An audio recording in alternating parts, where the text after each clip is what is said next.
Muy buenas tardes. En esta oportunidad vamos a presentar la estrategia de prevención y control de agentes tóxicos, presentado por quien le habla, pues Karen Astrid Colmenares y mi compañera María Isabel Sánchez. Esta presentación va dirigida a la empresa Sucroal, es una empresa pues ubicada en el Valle del Cauca, con más de 100 trabajadores, pues, donde se especializan en la creación de soluciones biotecnológicas, presentando soluciones humanas e industriales. Dentro de las soluciones industriales contamos con solventes derivados de componentes químicos. Eh, Estos se utilizan en cubrimientos superficiales, la farmacéutica y de síntesis química, los adhesivos, los aerosoles, los productos para automóviles, también de limpieza, los pesticidas y tintas para imprenta.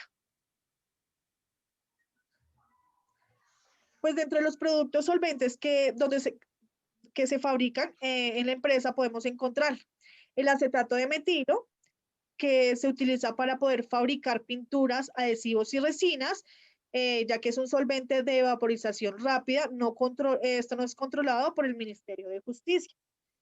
Tenemos el acetato de propilio, pues que se utiliza para la dilución de tintas de impresión y empaques flexibles.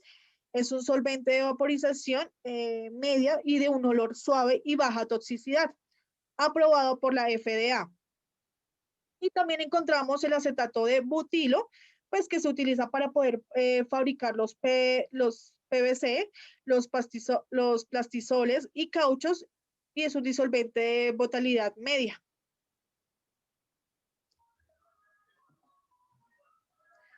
Aquí podemos encontrar los puestos de trabajo que están expuestos a estos solventes. Está el operario de envasado, están los operarios de almacenamiento, los operarios de distribución, pues los cuales mantienen una exposición prácticamente de 8 horas diarias por 5 días a la semana. Cuando hay alta demanda de pedidos, pues los trabajadores tienen que hacer unas horas extras, aumentando la exposición de 8 horas a 12 horas. Bueno, los solventes, los primeros disolventes utilizados fueron los hidrocarburos derivados del petróleo y de alcoholes. A estos productos se sustituyeron por los clorocarbonados que proporcionaron una mejora en la seguridad al no ser inflamables, pero resultaron cancerígenos. Después se introdujo los clorofluorocarbonados, que no son tóxicos para el hombre, pero sí son dañinos para la capa de ozono, por lo tanto fueron eliminados.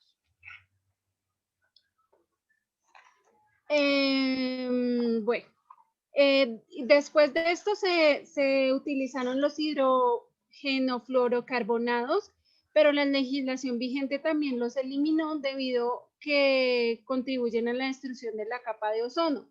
Finalmente las industrias se inclinaron por utilizar los hidrofluorescentes. En este caso, los solventes que estábamos utilizando o a los que están expuestos los trabajadores son del grupo de los ésteres. Bueno, se tiene como función, primero, pues realizar un proceso de separación al disolver selectivamente un material de una mezcla. Y segundo, puede ser como un auxiliar en el proceso de fabricación de un material, ya sea como pintura o otro material polimérico, así para poder disminuir su viscosidad.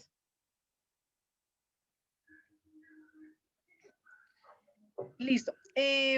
Aquí podemos encontrar las frases H que nos muestran indicaciones de peligro físico y entre ellas para los solventes, como por ejemplo, podemos encontrar el H225, que quiere decir que el líquido y vapores muy inflamables.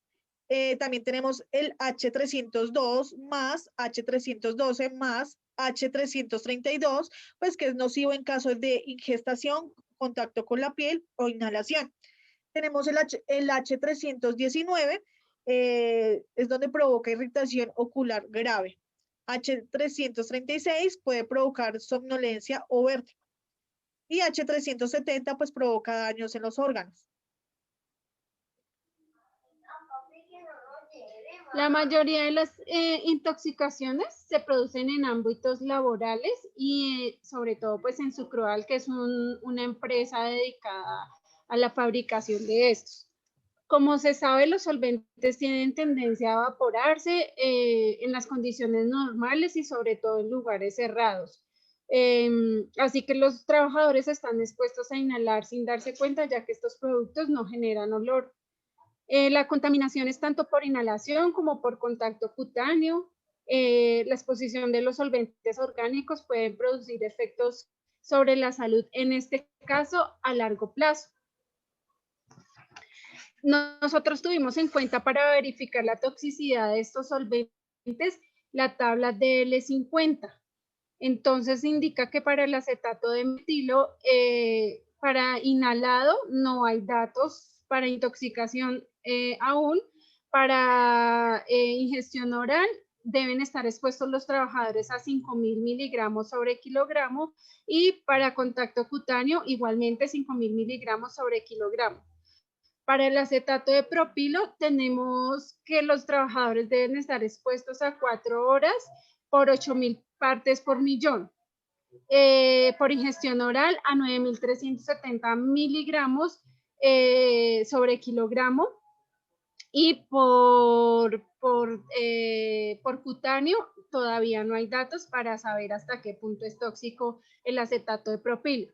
El acetato de butilo deben estar por inhalación los trabajadores 4 horas expuestos, mayor a 210 metros sobre litro. Por ingestión oral deben estar expuestos a 10.700 hasta 14.130 miligramos sobre kilogramo. Y por cutáneo a 17.600 miligramos sobre kilogramo. Esta tabla nos muestra que estos agentes son de baja toxicidad, sin embargo, pues la exposición diaria de los trabajadores es bastante alta, lo que puede generar una toxicidad crónica. Repeto Jiménez, quien es el autor del libro Toxicidad Básica, de 2010, la tabla DL50 indica que para las medidas superiores a 5.000 miligramos sobre kilogramo representan baja toxicidad aguda, por lo tanto, pues no hay muchas investigaciones y tampoco las que hay tienen exactitud. Lo que quiere decir que se requiere una dosis bastante alta para la intoxicación para estos agentes. Sin embargo, pues requerimos precauciones porque los trabajadores están expuestos a bastante tiempo a estos agentes tóxicos. Para la toxicocinética, que según el INSST de España, son los procesos y cambios que tiene el organismo al interactuar con el agente, en este caso, pues los solventes. La absorción es rápida, la absorción de los solventes en el cuerpo es rápida, siendo elevada la tasa de retención pulmonar entre el 50 y el 60% de la dosis inhalada y se distribuye a todo el organismo. También hay absorción vía dérmica. Se distribuyen y deprimen en el sistema nervioso central y los disolventes se adhieren al tejido adiposo y también al hígado. Luego este componente se hidroliza y en pocos minutos y de manera instantánea pasa a eliminación a través de la orina. Sin embargo, pues hay también compuestos sin metabolizar, por lo tanto, estos son eliminados por la vía respiratoria. Listo. La toxicodinámica de los solventes, pues según la INSST de España, la forma como los solventes actúan en el organismo son los siguientes. Pues está el nivel de exposición, el oral, como la irritación, el vómito, el dolor abdominal y la diarrea. La cutánea tenemos la irritación y en la inhalación tenemos la irritación vías respiratorias como el broncoespasmo. Nivel de exposición, la prolongada, ahí en la oral tenemos pues la alteración del sistema nervioso central como la lesión de un hígado o riñones. En la cutánea tenemos una dermatitis y en la inhalación tenemos como un asma donde provoca daños en los órganos, depresión de médula ósea y una anemia aplásica. En la crónica tenemos una encefalopatía tóxica crónica, una depresión respiratoria, una crisis convulsiva y una disfunción neuroconductal. En la cutánea tenemos una dermatitis aguda irritante, una piel seca y agrietada. Y en la inhalación también tenemos como un asma donde se provoca daños en los órganos y una depresión de médula ósea y una anemia aplásica.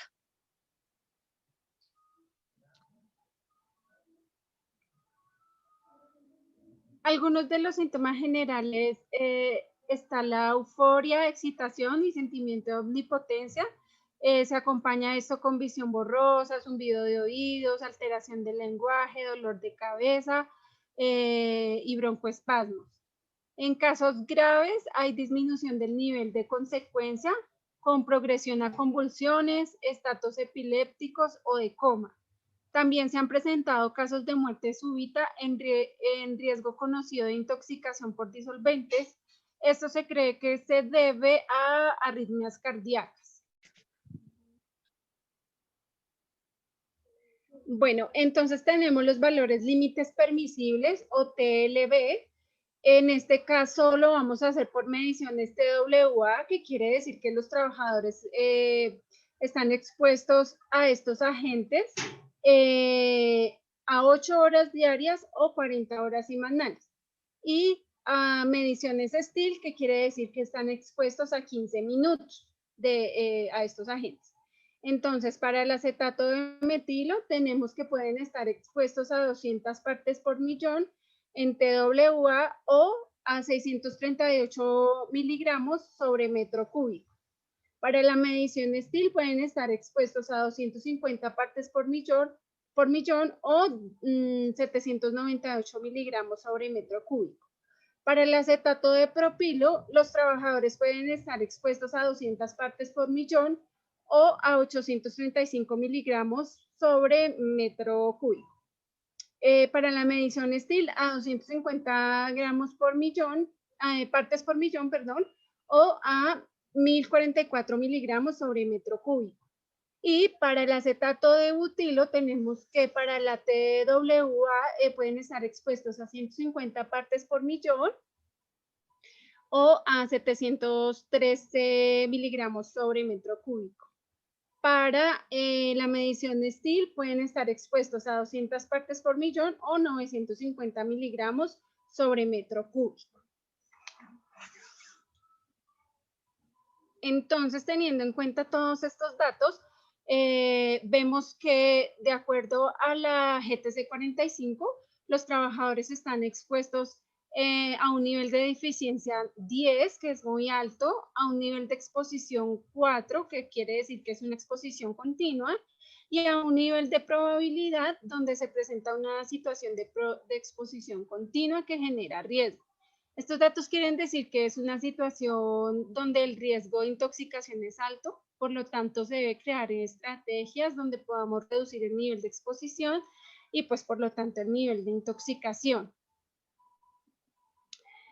Para las estrategias lo primero que debemos hacer es ver qué estrategias, en este caso vamos a hacer una estrategia de aprendizaje donde los trabajadores puedan conocer los síntomas que pueden llegar a tener, si hay una intoxicación y si esta es leve o aguda, y saber pues qué hacer si esto ocurre.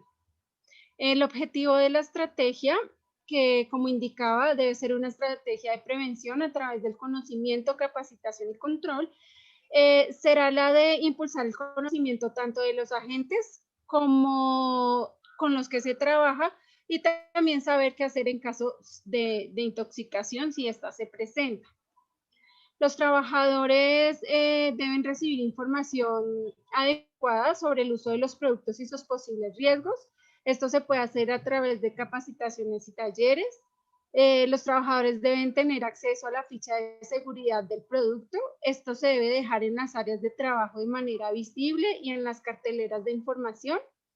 Las fichas técnicas de los productos y las etiquetas deben tener la clasificación del producto y los peligros a los que están expuestos los trabajadores cuando manipulan estos agentes.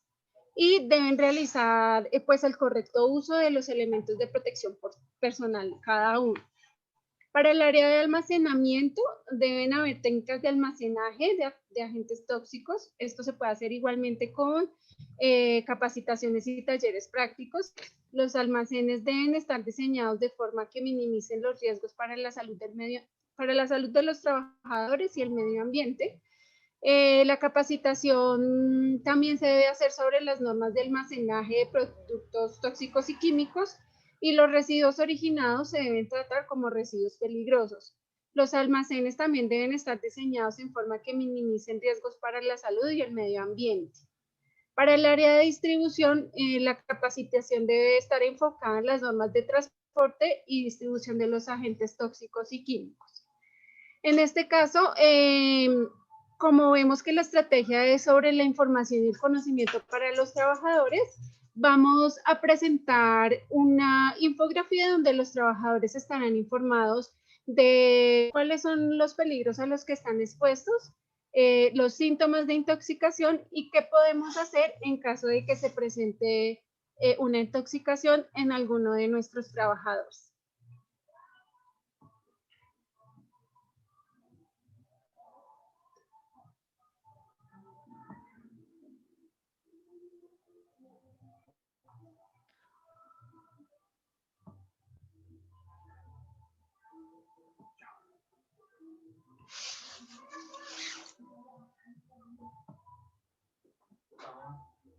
Entonces, en este caso tenemos intoxicación por solventes. Recordemos que trabajamos con productos químicos. Recordemos a los peligros a los que estamos expuestos. Debemos estar alerta a los síntomas. Y si se presenta alguno leve como mareo, vómito, zumbido en los oídos, debemos avisar al jefe inmediato y retirarnos a un área ventilada. ¿Qué tenemos qué tenemos que hacer como primeros auxilios?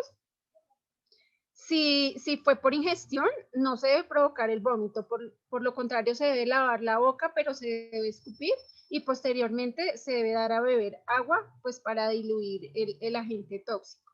Si es por inhalación, se debe transportar a la víctima a un lugar ventilado para que pueda respirar. Si es por contacto con la piel, se debe bañar con agua y jabón y retirar la ropa. Y si es por contacto con los ojos, se deben lavar con abundante agua y solución salina. Muchas gracias.